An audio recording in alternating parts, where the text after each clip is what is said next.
दोस्तों, तहरीके लब्बैक पाकिस्तान जो अभी कलअदम करार दी जा चुकी है कि बानी अलामा खादिम हुसैन रिजवी का उर्स आया। हर साल 18 से 21 अक्टूबर को होने वाले इस उर्स को ना सिर्फ जमात बड़ी धूमधाम से मनाती थी बल्कि हुकूमती मशीनरी भी मुआवनत फराहम करती थी।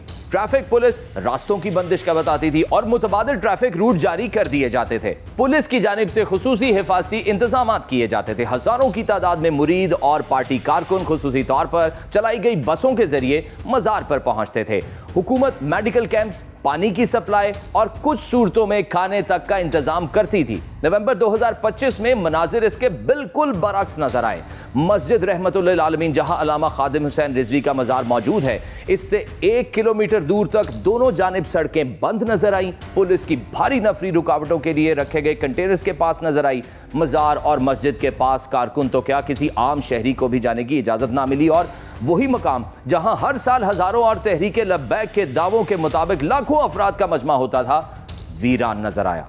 दोस्तों, इसी वीरानी और सन्नाटे के बीच यह सवाल तहरीक के हमदर्दों के दिलों में जरूर उठा कि अगर जमात कलअदम रहती है और साद रिजवी को तवील अरसा रूपोश रहना पड़ता है, तो क्या ऐसा कोई किरदार है जो उनकी जगह कारकुनों को, अपने हमदर्दों को मुत्तहिद रख सके, तंजीम को किसी न किसी सूरत में जिंदा रखे, वोट बैंक को खुद से जोड़े रखे ताकि वक्त आने पर अपनी ताकत दिखाई जा सके।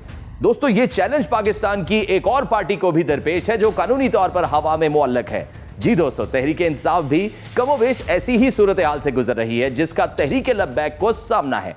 पार्टी लीडरशिप मंजर आम से गायब है। कारकुन और ओहदेदार या तो जेलों में है या फिर रूपोश हुए हैं। मुसलसल क्रैकडाउन और पार्टी कानूनी तौर पर मौजूद ही नहीं है। लेकिन यहां एक फर्क मौजूद है कि तहरीक इंसाफ के रहनुमा और हमदर्दों को यह जरूर मालूम है कि उनके लीडर अडयाला में बंद है और वहां से हिदायत जारी करते हैं जिन पर अमल भी हो जाता है। इसकी बड़ी मिसाल खैबर पख्तूनख्वा में वजीर आला की तब्दीली है कि बासर हलकों की मुखालफत और अपोजिशन के दावों के बावजूद सिर्फ अपने लीडर के हुक्म पर अली अमीन गंडापुर ने वजारत आला से इस्तीफा दिया और पार्टी के तमाम MPAs ने सुहेल आफरीदी को मुंतखब कर लिया। दोस्तों, तहरीक इंसाफ किसी ना किसी सूरत अपना वजूद इसी वजह से कायम रखने में कामयाब हुई है कि उन्हें वक्फे से ही सही अपने लीडर से हिदायत मिलती रही। दूसरी जानिब तहरीक लब्बैक की मौजूदा सूरत हाल में हमदर्द और कारकुन क़यादत की मौजूदगी के क़याम से ही वाकिफ नहीं है। तो दोस्तों, इस वीडियो में कुछ ऐसे अफराद का जिक्र करते हैं जो साद रिजवी की जगह पार्टी की क़यादत संभाल सकते हैं या फिर जिनका असर इतना हो सकता है कि पार्टी के हमदर्द और वोटर्स इनके कहने पर वोट दें। इस वक्त पार्टी के लिए वोट बैंक को मुतहरिक और बहाल रखने का बड़ा मौका पंजाब के बल्दियाती इंतखाबात हो सकते हैं। तहरीक लब्बैक के लिए एक बड़ी आसानी यह है कि ये इलेक्शन गैर जमाती बुनियादों पर हो रहे हैं, यानी इलेक्शन के लिए कागजात जमा करवाते वक्त पार्टी वाबस्तगी नहीं पूछी जाएगी। तो इस तरह कलअदम तहरीक लब्बैक के हमदर्द अपनी पार्टी की हिमायत याफ्ता उम्मीदवारों को वोट डाल सकेंगे। बल्दियाती सतह पर कामयाबी से पार्टी को अपना बुनियादी ढांचा किसी न किसी सूरत बरकरार रखने में सहूलत मिलेगी। लेकिन यहां वही बुनियादी सवाल उठेगा कि यह कौन बताएगा कि पार्टी का उम्मीदवार कौन है। मतलब साद रिजवी या उनके जाननशीन के बताए गए उम्मीदवार को ही वोट मिलेगा, जैसा 2024 के इलेक्शन में तहरीक इंसाफ ने किया था कि इमरान खान के मुकर्रर किए पार्टी चेयरमैन बैरिस्टर गौहर ने जिन उम्मीदवारों की हिमायत का ऐलान किया उनको पार्टी के सपोर्टर्स ने कामयाब करवा दिया। तो दोस्तों, साद रिजवी के जाननशीनों में सबसे पहला नाम है उनके भाई अलामा अंस रिजवी का। अंस रिजवी इस लिस्ट में सबसे ऊपर भी हैं और सबसे आखिर में भी, क्योंकि वो भी अपने बड़े भाई अलामा साद रिजवी की तरह हालिया एहतजाज के बाद कायम मुकदमात में नामजद और रूपोश है।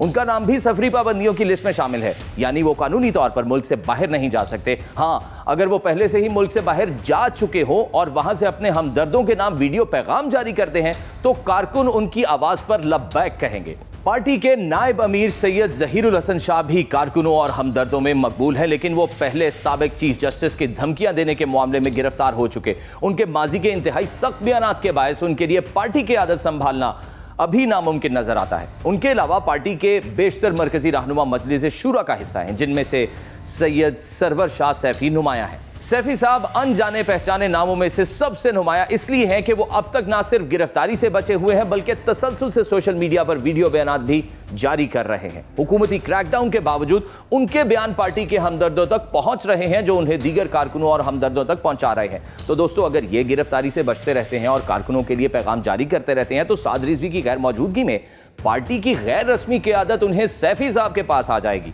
यानी गैर एलानिया तौर पर तहरीक-ए-लब्बैक की क़यादत रिजवी खानदान से बाहर मुंतकिल हो जाएगी।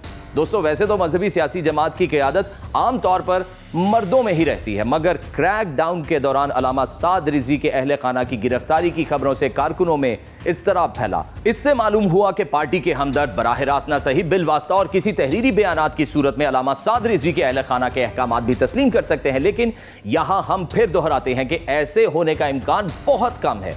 दोस्तों, पाकिस्तान में मौजूद तहरीक-ए-लब्बैक की क़यादत पर सख्ती की सूरत में बैरून मुल्क से क़यादत का मॉडल भी अपनाया जा सकता है, जिसे पाकिस्तान बल्कि दुनिया भर के बहुत से ममालिक की बहुत सी सियासी जमातें मुश्किल दिनों में अपनाती हैं। मुस्लिम लीग नवाज और पीपल्स पार्टी की क़यादत और अहम रहनुमा ज़्यादा सख्ती और क्रैकडाउन के दिनों में मुल्क से बाहर मुकीम हो जाते हैं और वहां से सियासत करते थे।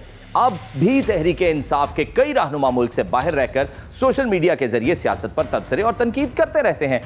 ये तनकीद किस हद तक जायज होती है, इस पर किसी और वीडियो में बात करेंगे। अभी वापस बात करते हैं कि अगर साद रिजवी या अंस रिजवी खुद बैरून मुल्क जाने में कामयाब हो जाते हैं तो ये मॉडल भी अपनाया जा सकता है, वरना उनके मुकर्रर करदा रहनुमा बैरून मुल्क से जद्दोजहद जारी रख सकते हैं और कारकुनों की रहनुमाई कर सकते हैं। दोस्तों, आपके ख्याल में क्या लॉन्ग मार्च का ऐलान करके तहरीक-ए-लब्बैक ने गलती की थी और गजा जंग बंदी मुआहदे के बाद मार्च का ऐलान वापस नहीं लेना चाहिए था? और अलामा साद रिजवी की गैर मौजूदगी में कौन कारकुनों की रहनुमाई ज्यादा बेहतर तरीके से कर सकता है? और क्या इस बार भी तहरीक 2021 की तरह मुश्किल वक्त से निकल पाएगी या नहीं? अपनी राय कमेंट्स में जरूर बताइएगा। वीडियो को लाइक जरूर कीजिएगा और शेयर भी कीजिए अपने दोस्तों के साथ। अगली वीडियो तक मुझे दीजिए इजाजत। अल्लाह हाफ़िज़।